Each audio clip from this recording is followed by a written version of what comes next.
Happy Halloween!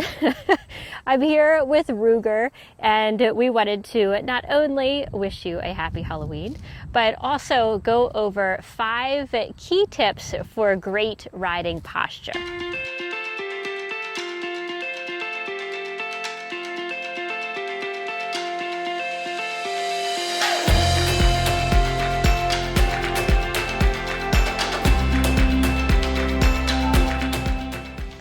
The first of these tips is breathe to your belt. So when I think about breathing when I'm riding, I want to think about breathing in a way that helps me lower my center of gravity to the saddle and also helps with a calm, present mindset. So if you're wearing a belt, or if you even just think about the waistband of your pants and you think about breathing down towards your belt, can help you breathe in a way that is centering, and that's going to help you pull the breath more into your belly instead of breathing up into your upper chest, which tends to be a more tense way of breathing. And also, when I breathe this way, it makes my center of gravity higher. So tip 1, breathe into your belt. Tip number 2, think resting thighs. So we want the flat of our thigh here to be resting against the saddle.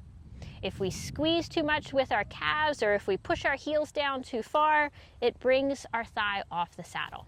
So tip 2, resting thighs. Tip number 3, soft ankles. If we brace our heel all the way down to our maximum range of motion, we lose the fluid mobility in the joint. We lose the ability for our ankle to be a shock absorber. At the same time, if we make our calves tight and we pull our heels up and push down with the toes, we've also tightened that joint.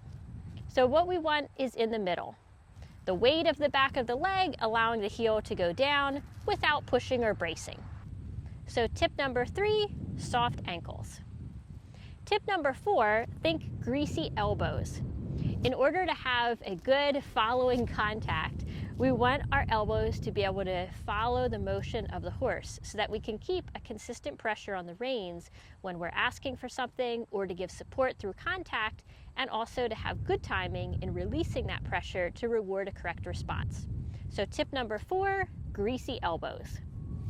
Finally, tip number 5, think steady eyes. This means as we're riding, we want to take in all that's in the environment. So we want to have a softer eye to be able to take in what's in our periphery. That horse looks like he's in costume too. We want to have a soft eye to be able to take in all of the periphery, not over focusing on just one point. And we also want to have this idea of steady eyes so that you can think about where you're going. You can always plan for what's ahead, whether you're riding on the flat, whether you're riding a jump course, or if you're riding out on the trails or the fields and you're noticing if there might be holes or there might be logs or something to cross coming up.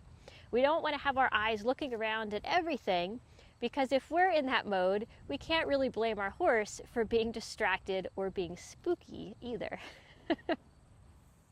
Thank you so much for watching this video. Leave a comment down below. Which one of these tips will you remember the next time that you ride? So enjoy the ride, happy Halloween, and I'll see you next time.